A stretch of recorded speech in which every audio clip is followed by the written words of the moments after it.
अस्सलाम वालेकुम, मैं हूँ तहमीना शेख। एक ओवरसीज पाकिस्तानी की बीवी का नाम है शाइस्ता, जिसकी तस्वीर आपको नजर आ रही है। आप देख रहे हैं कि शाइस्ता अपने 2 बच्चों के साथ इस तस्वीर में बैठी हुई है सोफे के ऊपर। 6 मार्च को शाइस्ता और इसके दोनों बच्चों को जहर देकर मार दिया गया। अब जहर देकर मारने की जो प्लानिंग की गई थी, वो प्लानिंग किसी हद तक कामयाब हुई और कुछ नाकाम भी हुई। वो ऐसे कि शाइस्ता अल्लाह को प्यारी हो गई और दोनों बच्चे हॉस्पिटलाइज हैं, सीरियस कंडीशन में हैं, लेकिन अल्लाह का शुक्र है कि जान बच गई है।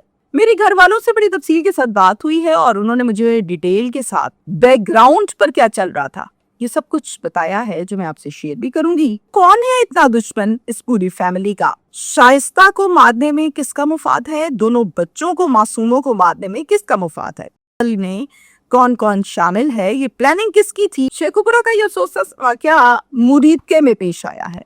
यानी मुरीदके जो है वहां पर फैमिली रहती है। घर के सरबरा का नाम है अदनान। अदनान की जो बीवी है इसका नाम है शाइस्ता और इनके कुल 4 बच्चे हैं। 1 बेटी है और 3 बेटे हैं। हुजैफा सबसे बड़ा बच्चा 7 साल, उसके बाद नंबर आता है हानिया का 5 साल, फिर बेटा है अबू हुरैरा 4 साल और फिर उसके बाद आखिरी नंबर पर सबसे छोटा जो है वो भी बेटा है। उम्र है उसकी 2 साल, नाम है उसका उस्मान। अदनान एक फैक्ट्री में काम करता था और बड़ी मामूली सी इसकी तनख्वाह थी। शादी को वैसे तो 8 साल हो चुके, लेकिन कभी किसी किस्म का कोई मसला, झगड़ा, परेशानी कभी नहीं आई। जिंदगी एक बड़े पुरसकून अंदाज में गुजर रही। अब जैसे जैसे बच्चे हुए बड़े, महंगाई बढ़ती गई, अखराजात पूरे ना होते थे बच्चों में। फैक्ट्री वाले तनख्वाह को बढ़ा नहीं रहे थे। बहुत सोचने के बाद, अपनी बीवी से मशवरा करने के बाद, एक इनका जो रिश्तेदार है सऊदी अरब वाला, उनको कॉल करता है और कहता है कि यार मेरे बच्चे माशाल्लाह बड़े हो गए हैं, अखराजात पूरे होते कोई नहीं है, बड़ी कोशिश करता हूँ कोई और नौकरी ढूंढूं करूं, लेकिन मिलती कोई नहीं है, तो यार मेहरबानी है, मैं पैसे दूंगा, मुझे वीजा भेज के वहां बुलवा ले, मैं वहां पे आके मेहनत कर देता हूँ, जितनी यहाँ करता हूँ इतनी वहां करूंगा तो अच्छे खासे पैसे बन जाएंगे, मदद कर मेरी। रिश्तेदार कहता है मैं जरूर पूरी कोशिश करूंगा, जैसे ही कोई ऑप्शन बनती है मैं बताता हूँ। कुछ दिन के बाद एक बड़ी चहकती और फ्रेश आवाज में यही रिश्तेदार फोन करता है, बंदोबस्त हो गया, इतने पैसे लगेंगे और वीजा मिल जाएगा, खत्म, बिल्कुल करो। और फिर इसको लेबर वीजा भेजता है रिश्तेदार सऊदी अरब से। ये लेता है वीजा और अपना बकायदा डॉक्यूमेंटेशन चीजें, खुशी खुशी सऊदी अरब चला गया। और जब ये सऊदी अरब गया तब 2024 था, यानी आज से हम बात कर रहे हैं 2 साल पहले की। आहिस्ता आहिस्ता दिन बदलने लगे, पैसे आने लगे, अखराजात पूरे होने लगे, बेगम को खर्चा ज्यादा भेजने लगा, बच्चों से फोन पर बात होने लगी और फिर घर की हालत भी बदलने लगी। अब जरा ध्यान से सुनिए कि किस्सा शुरू कहाँ से हुआ। अदनान की 2 बहनें हैं, दोनों बड़ी हैं। एक का नाम मुकद्दस है, दूसरी का नाम है साजिदा।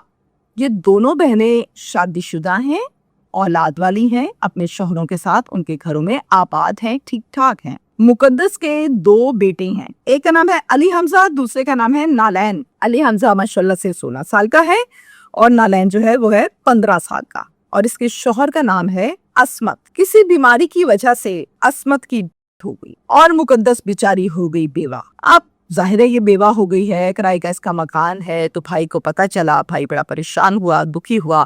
उसने अपनी बहन को फोन किया और फोन करके कहा कि मुकद्दस तुमने बिल्कुल परेशान नहीं हो ना, तुम बस इतना काम करो कि ये घर खाली करो, तुम्हारा घर है किराए का, शौहर है नहीं, अब किसके साथ रहोगी, मेरे घर जाओ और उसे अपना समझ के वहां पर बच्चे लेके पैकिंग करो और जाओ और वहां रहोगी। अब तुम अखराजात मैं भेजूंगा तुम्हें, परेशान नहीं हो, अल्लाह बेहतर करेगा। ये कहना था कि बहन को जरा हौसला आया, मालिक मकान को कहा, घर खाली किया और फिर अपने भाई के घर जाके रहने लगे। एक हाथ मुकद्दस को खर्चा भेजता था अदनान और दूसरे हाथ भेजता था खर्चा अपने बीवी और बच्चों को, और वो भी सिस्टम सेटल था, कोई प्रॉब्लम नहीं आया। अलबत्ता वक्त के साथ साथ जैसे जैसे टाइम गुजरा, मुकद्दस ने देखा कि इस घर में तो खुला पैसा आता है, खर्चा खुला होता है, हिसाब किताब लेन देन, जब सारी चीजों का पता लग गया नीयत खराब हो गई। उसने कहा है मेरे भाई का और मैं ही यहाँ बेगानों की तरह रहती हूँ, मैं क्यों ना सारा का सारा संभालूं।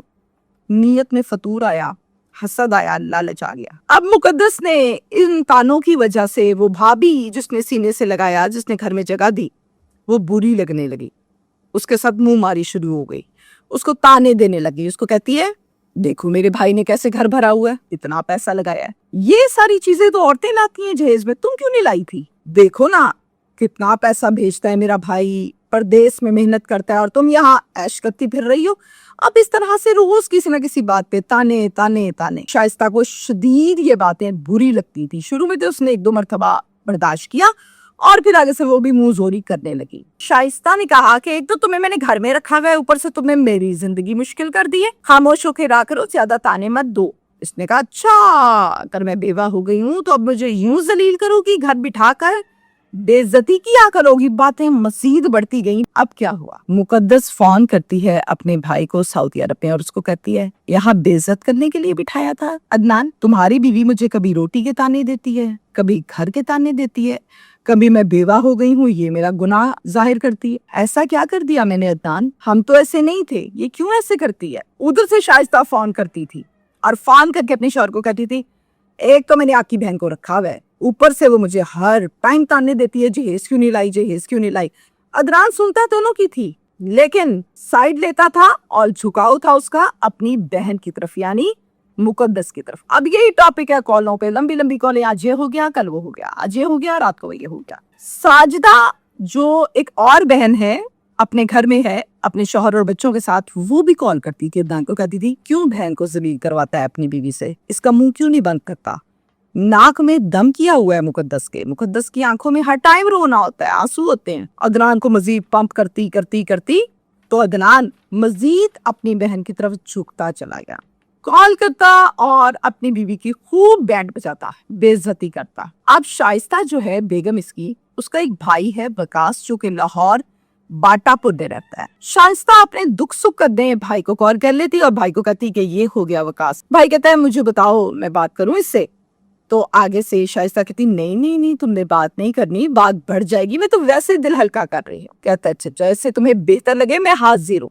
6 मार्च को मुकद्दस ने अपनी भाभी से कहा, आपकी मर्तबा जैसे ही अदनान आता है, 2 साल तो हो गए उसे गए हुए, जैसे अदनान आता है इसकी हमने शादी करा देनी दूसरी। बड़ी मेहनत किया उसने और तुम तो उसको रिवॉर्ड देती नहीं हो, तुम्हारे तो झगड़े ही नहीं खत्म होते, और ये सारी बातचीत हमने कर ली है अदनान से, वो राजी है और वो करेगा। शाइस्ता का ये सुनने की देर थी, वो तो आग बगोला हो गई। इस मर्तबा उसने खूब जवाब दिए, बहुत झगड़ा हुआ। मुकद्दस और इसके दोनों बेटे इन्होंने मिलकर अपनी मोमानी शाइस्ता को बहुत मारा पीटा और फिर फौरन से कॉल भी कर दी अपने भाई को और ये कहा कि आज तो हमें मारी पड़वाती, आज तो तुम्हारी बीवी ने हम पर हाथ भी उठा लिया, पहले तो सिर्फ जलील करती थी। मैंने यहाँ नहीं रहना, मैं जा रही हूँ अपने बच्चे लेके, मैं मजीद बेइज्जत नहीं हो सकती। अदनान तुम उधर बैठे हो, तुम्हें नहीं पता मुझ पर क्या बीतती है। अदनान कहता आपने नहीं जाना, मेरे कहने पे रुके, मैं इसको भी सेट करता।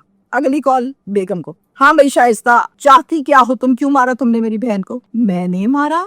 मैंने कब मारा? मुझे मारा इसके दोनों बेटों ने, और इसने मिलकर मुझे बहुत मारा पीटा है। मुझे पता है कि तुमने उसको मारा है, तुम ताने देती हो। आपने मेरी बात सुनी कब है जो मैं आपको कुछ बताऊं? यानी आपकी नजर में मैं ही खराब हूँ? आपकी बहनें बहुत चालाक हैं, इनको बहुत तेजी के साथ आपको काबू करना आता है, मुझे तो करना आया नहीं। जुबान अपनी बंद करो, तलाक दे दूंगा तुम्हें, आने दो जरा मुझे। ये जवाब दिया आगे से शौहर ने सऊदी अरब बैठे हुए। शाइस्ता बड़ी दुखी हुई, अपने भाई वकास को फोन किया, सारी की सारी बात तफसील से बताई उसे कि आज मेरे साथ ये हुआ है। पानी सर से फिर चुका वकास, आज तो गालियां क्या मार भी पड़ी है मुझे। भाई आगे से कहता है बहुत गलत बात है, छोड़ो दफा करो, ऐसे घर को क्या करना जहाँ इज्जत ही नहीं। अपने बच्चे उठाओ, आज मेरे पास, मैं बात भी कर लूंगा, मैं संभाल लूंगा, तुम लवारिस तो नहीं हो ना कि अब तुम्हें मारेंगे लोग और तुम मार खाओगी। 7 मार्च अगली सुबह 11 बजे हुजैफा जो के 7 साल का है, वो फोन करता है अपने मामू वकास को। वकास को फोन करके कहता है मामू मामू, मामा के मुंह से झाग निकल रही है। साथ में बच्चा ये भी कहता है कि अब्बू हुरैरा और हुरैन, इन दोनों के मुंह से भी झाग निकल रही है, जल्दी आ जाओ, मुझे बड़ा डर लग रहा है, जल्दी जल्दी आ जाओ। मैंने मामा को बड़ा हिलाने की कोशिश की लेकिन मामा हिल ही नहीं रही, बोल ही कुछ नहीं रही, बेहोश पड़ी है। कहता मैं भी आया, फौरन से भागा भागा घर आया, बहन के देखा बहन तो है नहीं। पूछा हाँ भाई किधर है? मुकद्दस घर पर थी। मुकद्दस ने कहा कि तुम्हारी बहन ने खुद भी जहर खा लिया है, اور بچوں کو بھی دیتی ہے. بڑی سیریس حالت تھی اس کی. ہم نے تو فٹافٹ ہسپتال بھیجا ہے کہ میدا شیدہ واش ہو تو بچ جائے. جاؤ تم ہسپتال چلے جاؤ. اور پھر یہ THU مرید کے ہاسپٹل فوراً پہنچا اور ڈاکٹر سے پوچھا میری بہن کے بچے. ڈاکٹر نے کہا معذرت آپ کی بہن کو ہم نہیں بچا سکے, وہ تو فوت ہو گئی. بچوں کی کنڈیشن بہت سیریس ہے لیکن اللہ کا شکر ہے بچے زندہ ہیں, ان کی جان بچ گئی. بچانا چاہتے ہو تو فوراً لاہور لے جاؤ چلڈرن ہاسپٹل, ہمارے پاس سہولتیں نہیں ہیں. روتا دھوتا دکھی ہوا ایمبولنس کروائی اور بچوں کو لاہور چلڈرن ہاسپٹل شفٹ کیا. اب یہاں پہ لا کے جب ایمرجنسی میں داخل کروایا تو انہوں نے فوراً سے اس کو ICU میں لے گئے دونوں بچوں کو. اب بچوں کا علاج جاری ہے اور وہ ICU میں ہے. دوسری جانب جناب تھانہ سٹی مرید کے وہاں پر پرچہ درج کروایا وکاس نے جو کہ بھائی ہے مدعی بنا, اور یہ پرچہ کا درج کروایا جو کہ نامزد پرچہ ہے. اچھا سنیں جی, اس میں اس نے نام لکھے ہیں ملزمان کے مقدس, نالین, علی حمزہ, افتخار, ہنا, ابرار. یہ نیچے والے جو 3 نام ہیں یعنی ہنا, ابرار اور افتخار یہ رشتہ دار ہیں. اس کے ساتھ ساتھ اس نے یہ کہا کہ 109 میں شوہر کا نام لکھیں, وہ لکھا گیا, اور دوسری نند ساجدہ اس کا نام بھی 109 میں لکھا گیا ہے. یعنی ان کی ایما پر یہ کام ہوا, انہوں نے کروایا. پولیس نے ان تمام ملزمان میں سے کچھ ملزمان کو گرفتار کر لیا ہے. پولیس کا کہنا ہے کہ بہت جلد ہم اس کیس کو میچور کر کے گرفتار کس کو کیا, کہاں سے کیا, کیسے کیا, یہ سب کچھ بتائیں گے. یہ وہ سسٹم ہے جو تھانے کی جانب سے ہے, ہاسپٹل کا ہے, میں نے سب بتایا. سنیے جو ملزم پارٹی ہے یعنی ملزم والی سائڈ جو ہے جس میں آ جاتی ہیں نندیں اور یہ وہ, ان کا کہنا ہے کہ جھگڑا تو رہتا تھا, ہر گھر میں رہتا ہے, ہمارے گھر بھی تھا, لیکن کہ جو زہر ہے نا یہ اس عورت نے خود بھی کھایا ہے اور اپنے بچوں کو بھی کھلا دیا ہے. یہاں تک ہے آج کے کیس کا سٹیٹس اپڈیٹس. زہر خود اس نے کھا لیا ہے اور اپنے بچوں کو بھی کھلا دیا. میں کسی کی سائڈ پہ نہیں ہوں, لیکن ایک اندھے کو بھی نظر آتا ہے, ایک بہرے کو بھی تھوڑا بہت سنائی دے ہی جاتا ہے کہ ایک تو اس کا گھر بیچاری کا ہاتھ سے جا رہا ہے. وہ محنت کر رہی ہے, کوشش کر رہی ہے, اپنے شوہر کو کنوینس کر رہی ہے, گھر میں آپ کو رکھا ہوا ہے, اب اس نے زہر بھی خود ہی کھا لیا. Very good. پکوڑے تلو دونوں ہاتھوں سے, یعنی وہاں رہنا بھی ہے, اس کے گھر کو سنبھالنا بھی ہے اور اس کی چھٹی بھی کرا دی. میں کہتی ہوں اس کیس میں مقدس اور ساجدہ اور باقی ملزمان ان تمام کو ٹانگنا چاہیے اگر تو یہ قصوروار ہیں. اب یہ جو کیس کی نوعیت ہے نا یہ بڑی امپورٹنٹ ہے, دھیان سے سنیں. پوسٹ مارٹم رپورٹ یہ تو بتائے گی کہ زہر دیا گیا, یہ نہیں بتائے گی کہ کس کے ہاتھ سے منہ میں گیا تھا. Right, got my point. نند کے ہاتھ سے یا ماں کے ہاتھ سے, یہ نہیں بتاتی پوسٹ مارٹم رپورٹ. البتہ یہ بات کلیریفائی تفتیش میں ہوگی. پولیس اب دیکھتے ہیں کہ کیا کہتی ہے, کس نے کیا, کس کا نام مسلوں میں رکھا جاتا ہے, مرکزی کس کو بنایا جاتا ہے, کس نے زہر لا کے دیا. ان سب کا مجھے اشد انتظار ہے, اشد ضرورت ہے مجھے اس چیز کی کہ بھئی بتائیں صحیح کہ اونٹ کس کروٹ بیٹھا. اس کیس میں ظلم ہوا, ایک عورت جو نیکی کر رہی ہے, جو بچے سنبھال کے بیٹھی ہے, خاوند پردیس بیٹھا ہے, نند بیوہ ہو گئی, اپنے گھر رہنے دیا, بہت اچھا کیا, لیکن پھر اس کی کچھ ہی عرصے کے بعد یہ کچھ. Thank you.